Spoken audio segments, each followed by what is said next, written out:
Discharge చేసినప్పుడు rails tube ఇంకా తీయలేదు. నేసల్ ఫీడ్స్ ఎలా ఇవ్వాలని మాకు ముందుగానే నేర్పించారు. మా అబ్బాయి ఇంకా మెయిన్లీ లిక్విడ్ ఫీడ్స్ మీద ఉన్నందువల్ల మాకిచ్చిన కొత్త డయట్ చార్ట్ ప్రకారం మేము 2 గంటలకోసారి పౌష్టిక ఆహారాలను రెడీ చేసి ఇచ్చేవాళ్ళం. ఫిజియోథెరపిస్ట్ ప్రతిరోజు ఇంటికి వచ్చి 1 అవర్ సెషన్స్ చేయించడం ప్రారంభించారు. దీంతో పాటు మేము కూడా ఆయుర్వేదం నూనెలు రాసి మసాజ్ చేసేవాళ్ళం. ఇంతేకాక mantra therapy, music therapy, magnetic therapy ఇలాంటి ఇంకొన్ని హీలింగ్లు డైలీ చేయించడం జరిగింది. మెయిన్గా మెడిటేషన్ చాలా హెల్ప్ చేసింది. మా నెక్స్ట్ ఫాలోఅప్ రివ్యూ కోసం హాస్పిటల్కి వెళ్ళినప్పుడు రైల్స్ ట్యూబ్ రిమూవ్ చేసేశారు. ఇక్కడి నుంచి ఒక కొత్త దినచర్య స్టార్ట్ అయిందనమాట. అబ్బాయికి మింగడం ఈజీగా అవ్వాలని ప్రతి ఒక్క ఆహారాన్ని కూడా మిక్సీలో గ్రైండ్ చేసి రోజుకి 6 సార్లు తినిపించేవాళ్ళం. జ్యూసు, సూప్ లాంటివి డ్రాపర్లో ఇచ్చేవాళ్ళం. ఇమ్మీడియట్ గా ఇతనికి పొలమారేది. దగ్గి ఆయాసపోయేవాడు. నీరైతే అస్సలు చేరేది కాదు. కొన్ని రోజుల తర్వాత నెమ్మదిగా అలవాటు పడి అన్ని సరిపోతుందని డాక్టర్స్ ముందుగానే చెప్పారు.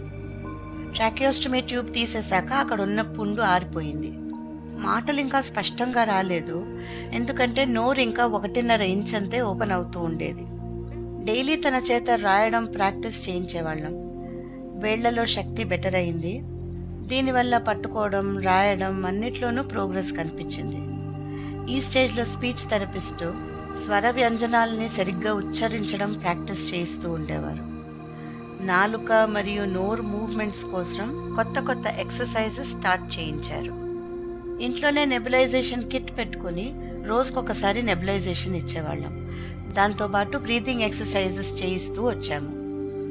పళ్ళు బ్రష్ చేసుకోవడం, షేవ్ చేసుకోవడం, స్నానం చేసుకోవడం ఇలాంటి పర్సనల్ పనులు తనే చేసుకునేవాడు. కానీ మేము పక్కనే ఉండి జాగ్రత్తగా చూసుకోవాల్సి వచ్చేది. నెక్స్ట్ మా అబ్బాయిని ఐ హాస్పిటల్కి తీసుకెళ్లి అన్ని ఇన్వెస్టిగేషన్స్ చేయించాము. ఫైనల్ డయాగ్నోసిస్ ఏమంటే కార్నియా ఇస్ పర్ఫెక్ట్లీ ఫైన్, ఏమీ ప్రాబ్లం లేదు.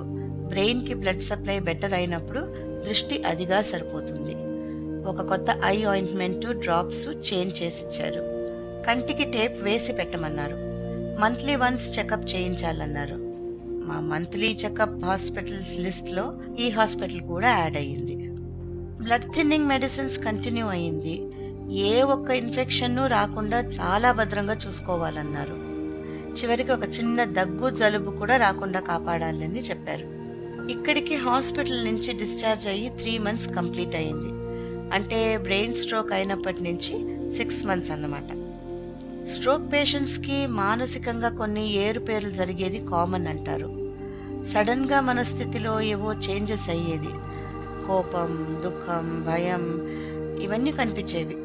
అప్పుడు మేము కౌన్సిలింగ్ చేసేవాళ్ళం.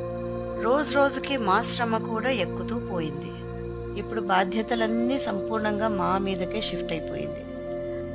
అందరూ బాగా టైర్డ్ అయిపోయాం. కానీ మా అగ్ని పరీక్ష ఇంకా పూర్తి కాలేదు. పేషెంట్లో ఫాస్ట్గా ప్రోగ్రెస్ కనిపిస్తోందని డాక్టర్ సంతోషపడ్డారు. కుటుంబ సభ్యులందరూ చేరి చేస్తున్న సేవలే దీనికి కారణమని డాక్టర్స్ అభిప్రాయం.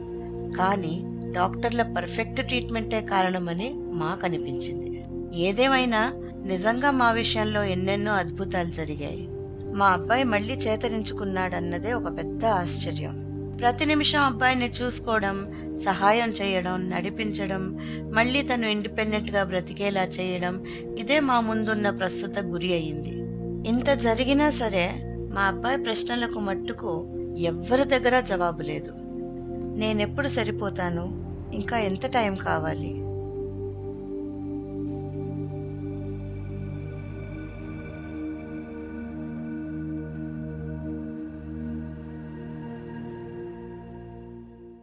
దయచేసి కొనసాగింపు వీడియో చూడండి.